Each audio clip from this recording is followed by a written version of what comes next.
Hello, all. Jace here.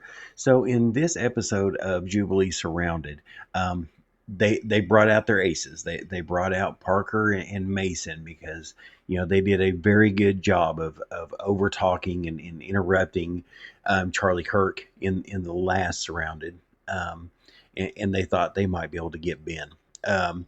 What both of these young men learned is that you probably are not going to talk faster than Ben, and you're definitely not going to think faster.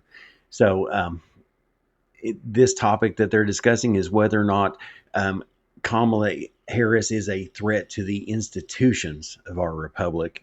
Of course, both of them said no Trump. Yeah, so how do you feel about Donald Trump saying that he wants to terminate all articles found in the Constitution?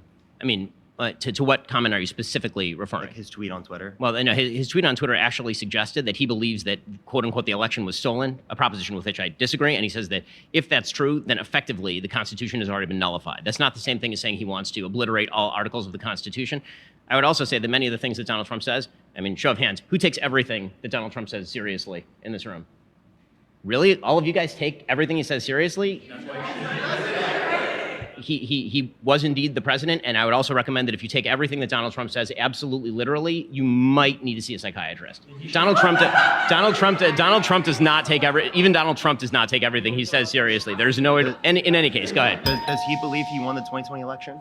I think he does believe that he won the 2020 election. So then it would be, under his view, it is true. Therefore, it is the case that he does want to terminate the articles found in the Constitution. So whether or not he wants to terminate, he does not have the capacity to do so. One of the things that when we talk about dangers to the institutions of the republic is not just an intent issue. So what I've talked about with regard to President Trump is that many of the things that President Trump has done are kind of dumb ways of trying to violate the articles of the Constitution, for example, and they tend to be struck down by the courts or nullified by, for example, the Senate of the United States, which certified the vote, for example, in 2020. What the Biden administration has done, what Kamala Harris does, is expand the scope of executive power in unprecedented and much more subtle ways that threaten the viability of those institutions. So, for example, using OSHA in order to cram down a vaccine mandate on 80 million Americans, for example, or when Kamala Harris talks about how she wants to get rid of the filibuster and thus stack the Supreme Court with a series of justices or increase the number of justices on the Supreme Court, which is an actual thing that she could do. The Republicans in the Senate, for example, have not said that they wish to get rid of the filibuster. Those are the kinds of threats to the institutions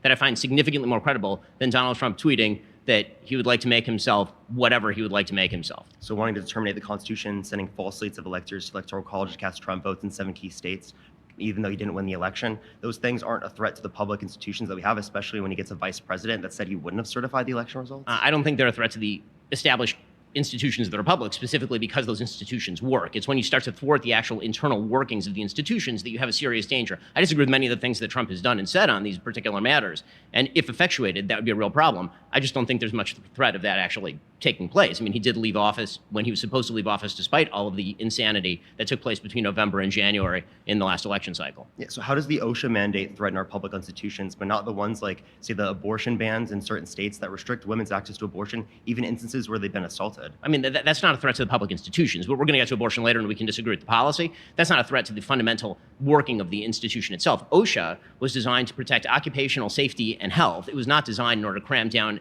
vaccines on 80 million Americans in a way that has nothing to do with its original mandate under the actual OSHA Act that established it in the first place. Wait, so how does one threaten the public institutions, but the other one doesn't? Because the role of a public institution is defined by Congress. Once you start to move beyond the role of that public institution without any sort of permission from Congress, that threatens the checks and balances as to how government works. Did he get permission from Congress to send false slates of electors to Electoral College? No, which is why they were rejected by Congress. Okay, but they were rejected because of it not having sufficient basis to overturn the election, and him not having sufficient basis to say that he won. Correct. Especially trying and because failing. he was trying to send people to the Capitol specifically to get them to pause the proceedings, specifically to certify the election results. Well, he said peacefully protest outside the Capitol, and we can get into he said fight like hell. He sent the people there. Fight like hell. I'm not saying he was trying to get them to be violent. What I'm saying is it was to pause the proceedings specifically of certifying election results. So you can't tell me that it's not a threat to our public institutions from specifically to try to limit them from certifying the election results, and for him to try to get his vice president to not certify the election results, and to put himself over the Constitution by saying we should terminate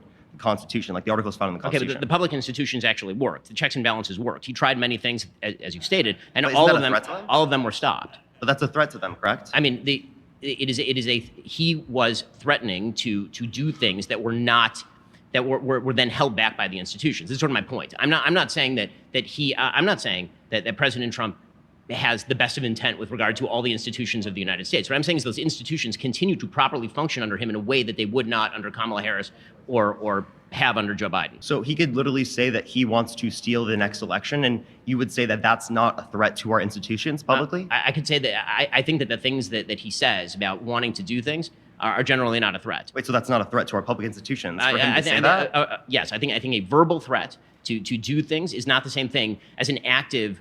I think we ought to define threat here. When I say a threat to the public institutions, I mean a threat that is going to fundamentally undermine the institutions, not saying shit. What about Donald Trump says lots and lots of shit. In fact, it might be the epitaph on his gravestone, as Donald Trump, 45th president of the United States, said a lot of shit. I agree that Trump says a bunch of stupid stuff. I think we all do. I do believe, however, that there was serious election interference that did have an impact on Biden's election.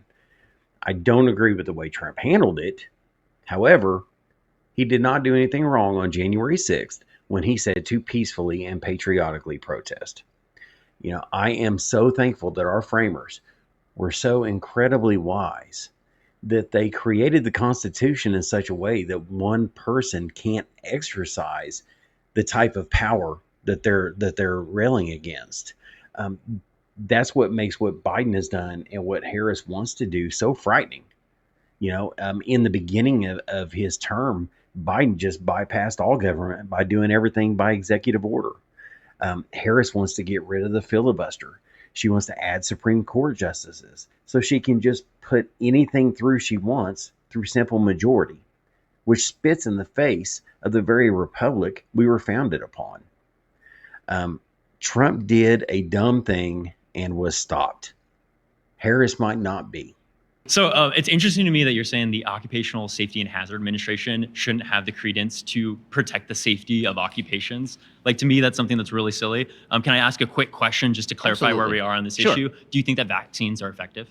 I think that it depends on the vaccine, but I am generally very pro-vaccine. Okay, so why would you say that this is a government mandate when we're saying that when you're within a certain space, specifically in a closed space in a worldwide pandemic, that this administration shouldn't have the credence or the authority to make sure that people are protected? So the Occupational Safety and Health Administration was set up by the OSHA Act. The OSHA Act was never held to apply to anything vaccine related. It was just not. Why should vaccines be an exception? I mean, if that protects people in a worldwide pandemic, it's not about exceptions. It's about what exactly their actual creation mandate is to do. I mean, if you want to make the case that there ought to be work mandates for vaccines, then you got to make that case to Congress, and then Congress ought to actually pass a law saying that sort of thing. They weren't going to do that until the Biden administration, which literally said it did not have the authority to do this under OSHA, then attempted to use OSHA to do it, and the court struck it down. But we could talk about the legality and how we can actually get something through the proper chambers. You're comparing that executive act by Biden to Donald Trump trying to overthrow democracy. I mean, I'm actually not making that comparison. You're making that comparison. The comparison that I'm making is you're saying that I'm saying that Joe Biden is being tyrannical in his move to protect people. In his use of power. And, yes. And how is that anywhere comparable to Donald Trump saying that the election was stolen or rigged against him? Because let me ask you this. How did the actual institutions of the government change in response to Donald Trump saying that thing? We have people right now that are elected to positions of office where they are guaranteeing that they would go with Donald Trump and in his loyalty to keep him in power. And I mean, we have people like Marjorie Taylor Greene. We have people like Sarah Huckabee. We have people like even J.D. Vance, who's new vice presidential nominee. These are all people that have said that they would have challenged the results of that election, something that you and I both agree shouldn't have been challenged. I mean, I agree that the results of the election should not have been challenged once you had state certified electors. Also, it happens to be that in every single election cycle, there are people who actually vote not to vote in favor of the state certified elections. I mean, this happened, for example, in 2016 with Jamie Raskin, the congressman from Maryland, who also challenged the slates of electors. Well, we can move from January 6th. What do you think about Donald Trump wanting to change civil servants to political appointees? I mean, don't you think that's a complete violation of our institutions? Not at all. In fact, in what way? So I believe in unitary executive theory. The Constitution of the United States was directed around the idea that the executive branch is in control of executive branch employees. So if you're working in the executive branch, you work for the President of the United States. Who else do you work for? They're not independent agencies who are independent of the oversight of the President of the United States. So you don't think that there should be a seamless transition regardless of what regime is changed every 4 or 8 years, instead of having it just be completely loyalist to the president that he can do at his whim? I do not believe that there is a fourth branch of the government called the administrative state. It's not a fourth branch of the government. It's helping the transition of the regime change. Do you think that there's any sort of efficacy that's happened in a democracy that continues to change every 4 years without people that are experts at what it is that they're handling? Well, I mean, if like we're talking about national parks, these aren't just like executive cabinet members or secretaries of these particular executive administrations. These are people that are helping the upkeep of important institutions. Right, so we're talking about Donald hiring, Trump wants to remove. Well, we're talking about hiring and firing power. Who has the hiring and firing power over these people? Do they get to be permanent employees of the federal government, unanswerable to the person who they work for? That's what we're talking about here. This should be within the branch itself that have people that, again, allow that seamless so transition. You're in favor of a regardless fourth who's branch there. of government that was never contemplated by the founders. It's not a fourth branch of government. It is if they can't be fired by the executive. The executive shouldn't have just unilateral control on just firing somebody because they're not agreeing with their particular agenda. That's what checks and balances are. No, and these are the institutions that he's trying to erode. I mean, that's not a check or a balance. I mean, a check and a balance would be that if the president, for example, fires somebody unjustifiably, then Congress has impeachment power over the president of the United States. The idea that there's a check within the executive branch against the head of the executive branch defeats the purpose of having a separate executive branch. So what Mason tried admirably to do here was to make his case for the deep state, because that's what they're talking about. Why on earth wouldn't the head of the executive branch be allowed to make personnel decisions within the executive branch? It makes no sense. You know, I know Mason is young, so perhaps he doesn't know, but this is what pretty much every president has done since we were founded.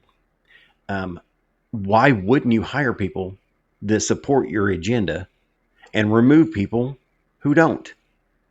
The fact that Trump didn't do that effectively enough in 2020 is exactly why people got so mired in the bog of what he said in a private meeting and delayed or stopped him from pushing his agenda and getting policy through.